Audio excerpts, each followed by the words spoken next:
Mike Tyson sat at a corner table. This was 1986, late summer. He was 20 years old and had just become the youngest heavyweight champion in history 3 months earlier. The world was starting to know his name, starting to understand what he represented, but in places like this, in establishments that had existed long before he was born, he was still just a young black man in an expensive suit, trying to eat dinner. He sat with his back to the wall. Old habit. Always position yourself where you can see the room. Always know who's coming. Cus D'Amato had taught him that. Not just for fighting, for life. You can't defend what you don't see coming. Tyson wore a dark gray suit, simple, well-fitted, white shirt, no tie. He had ordered the steak, medium rare. It hadn't arrived yet. He was drinking water and looking at nothing in particular, just sitting, waiting, thinking about the fight next month, thinking about training, thinking about the things that occupied his mind when he was alone. The restaurant was half full, couples at various tables, business dinners, quiet conversations about things that mattered to people whose biggest concerns weren't about getting hit in the face for a living. The other diners occasionally glanced his way. Some recognized him, most didn't. To them, he was just another young man in a suit, unremarkable except for his presence, the way he sat, the way his eyes scanned the room without seeming to look at anything. The door opened. A couple entered. The man was in his 50s, white, expensive suit, graying hair perfectly styled. The woman with him was younger, late 30s maybe, blonde, jewelry that caught the light. They moved with the confidence of people who belonged here, people who had never been told they didn't. The maitre d' greeted them with practiced warmth, showed them to a table, not far from Tyson, 3 tables away, close enough to see, close enough to hear if voices were raised. They settled in, ordered drinks, and then the man's eyes found Tyson, swept over him once, then again, recognition flickered, not of who Tyson was, just recognition of what he represented, a young black man, alone, in a restaurant like this. The man leaned toward his companion, said something, not loud, but not quiet enough. His voice carried the way voices carry when someone wants to be overheard but maintains plausible deniability about intention. What is this place coming to? This used to be a respectable establishment. The woman glanced toward Tyson, then away quickly, uncomfortable. Paul, don't. But Paul wasn't finished. He looked at Tyson again, then back at the woman, louder now. I'm serious. We pay top dollar to eat here, and they let this... He paused, made sure the word landed with weight. This Negro sit here like he belongs. The word hung in the air, Negro, spoken with just enough venom to make it clear what he really wanted to say, what he would have said if he thought he could get away with it. The restaurant didn't go silent, not completely, but conversations at nearby tables faltered. Forks paused, eyes shifted, everyone suddenly aware that something uncomfortable was happening, that the unspoken rules of polite society were being tested. Tyson heard it. Of course he heard it. He was 20 years old, and he had heard variations of this his entire life. In Brownsville, in juvenile detention, in gyms, where people looked at him and saw a problem before they saw a person.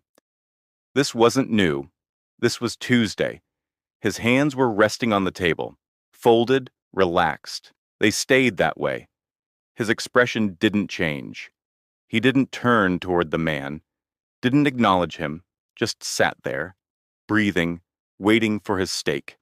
But something in his stillness shifted, something in the energy around him, the way a predator goes still before it moves, not aggressive, just aware, just ready. The maitre d' appeared, materializing beside the man's table with the kind of practiced concern that comes from decades of managing difficult situations in expensive restaurants. "Sir, is everything all right?" Paul looked up, irritated at being interrupted. "Everything would be fine if you maintained standards. This used to be a place where—" "Sir." The maitre d's voice was firm now, professional but with an edge. "I need to ask you to lower your voice." "I will not lower my voice. I'm a paying customer. I have a right to—" "You have a right to leave." The maitre d' wasn't smiling anymore. "Immediately." Paul's face flushed. "Excuse me? That gentleman," the maitre d' gestured toward Tyson without looking at him, "is Mike Tyson, the heavyweight champion of the world. He made a reservation. He's been nothing but courteous. You, on the other hand, have been here 5 minutes and already disturbed other guests." Paul's mouth opened, closed, opened again. "I don't care who he is. This is—" 5 seconds. That's how long passed between Paul saying, "I don't care who he is," and realizing he had made a catastrophic mistake. Because Tyson stood up. Not fast, not aggressive. Just stood. Rose from his seat in one smooth motion. And the moment he was on his feet, the entire energy in the restaurant changed. He wasn't tall, 5'10", but his shoulders filled the suit. His neck was thick. His hands, which had been resting calmly on the table, now hung at his sides, and his face was completely blank. No anger, no emotion, just focus. He didn't walk toward Paul's table, didn't need to. He just stood there, 3 tables away, and looked at him. That's all? Just looked. Paul felt it before he understood it. Felt the way your nervous system responds to proximity to danger. The way prey animals feel a predator even when they can't see it yet. His breath caught. His hand, which had been reaching for his wineglass, froze midway. Because looking back at him from 3 tables away was a man who had spent his entire life learning how to hurt people, who had refined violence into an art form, who could cross that distance in 2 seconds and end Paul's ability to speak clearly for the rest of his life. And Tyson didn't have to say that, didn't have to threaten. His presence said it. His stillness said it. The absolute calm in his expression said it. The woman with Paul put her hand on his arm. "Paul, we should go." But Paul couldn't move, couldn't look away, because something in Tyson's eyes held him.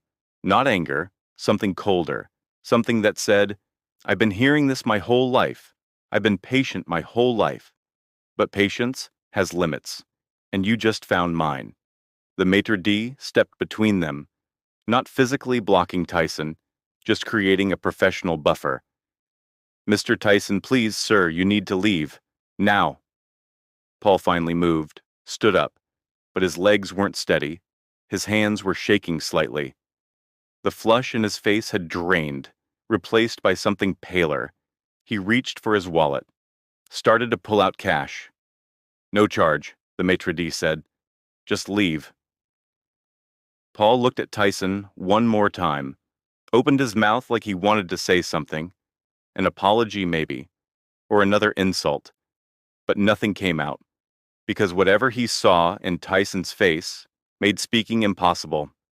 They left, Paul and the woman, walking quickly, not running, but close. The door closed behind them, and slowly, gradually, the restaurant returned to normal. Conversations resumed. Forks moved. The jazz kept playing. Tyson sat back down. His hands returned to their position on the table. Folded. Relaxed. His expression hadn't changed. Hadn't shown anger during any of it. Hadn't shown satisfaction now that it was over. Just calm. The maitre d' approached. "Mr. Tyson, I apologize. That was completely—" Tyson shook his head. "Not your fault."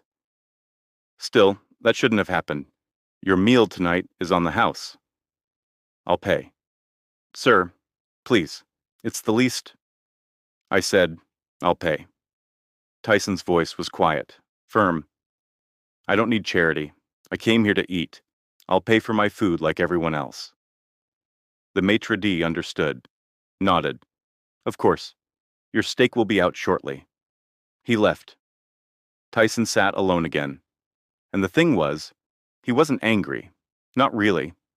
He had been angry when he was younger, when every slight felt like a wound, when every racist comment made him want to destroy something. But Cuss had taught him something. Anger makes you stupid, makes you predictable, makes you lose. What Tyson felt now wasn't anger. It was awareness. The awareness that no matter how many titles he won, no matter how much money he made, no matter how famous he became, there would always be people like Paul. People who looked at him and saw something less than human. People who thought their comfort mattered more than his dignity. And he couldn't fight all of them. Couldn't stand up every time someone said something. Couldn't let every insult turn into confrontation, because that would be letting them control him, letting them decide when and where his energy went. But sometimes, like tonight, standing up was necessary, not for them, for himself, to remind himself that he didn't have to accept disrespect, that he could sit in any restaurant, eat any meal, exist in any space, and anyone who had a problem with that could deal with the consequences. His steak arrived, perfectly cooked, medium rare. He cut into it, took a bite. It was good. Expensive restaurants usually were. He ate slowly, methodically, the way Cuss taught him to do everything, with intention, with purpose. A woman at a nearby table caught his eye, smiled slightly, apologetic. He nodded back. Acknowledgement, not friendship. Just the small gesture of one human being recognizing another's humanity. When he finished his meal, he paid the check, left a generous tip. Not because he had to, because the waitstaff had been professional, because they treated him like any other customer, because that was worth rewarding. As he stood to leave, the maitre d' appeared one more time. Mr. Tyson, I want you to know, you're welcome here, always, anytime, no reservation needed. Tyson looked at him, really looked, trying to determine if the words were genuine or just professional courtesy. He decided they were genuine. Thank you. And I'm sorry for what happened. You handled it, Tyson said. That's all that matters. He walked out into the Manhattan night. The air was cooler now, the street was quiet, and Tyson felt the same way he always felt after these moments. Not triumphant, not vindicated, just tired. Tired of having to prove he belonged. Tired of people treating his presence like a threat. Tired of being the youngest heavyweight champion in history and still having to justify his right to exist in spaces where nobody questioned anyone else. But he also felt something else. Something Cuss had taught him. You can't change people. You can only control how you respond to them. And tonight, he had responded perfectly. Hadn't raised his voice. Hadn't made threats. Hadn't given them anything they could use against him later. Just stood up, looked at them, let them see what they were dealing with, and let them make the choice to leave. That was power, real power, not fists, not rage, just presence, just the calm certainty that you belong wherever you choose to be. And anyone who disagrees can either accept it or remove themselves. Paul went home that night and probably told himself some story, that the restaurant was too politically correct, that standards were declining, that he was the victim somehow. People like Paul always do.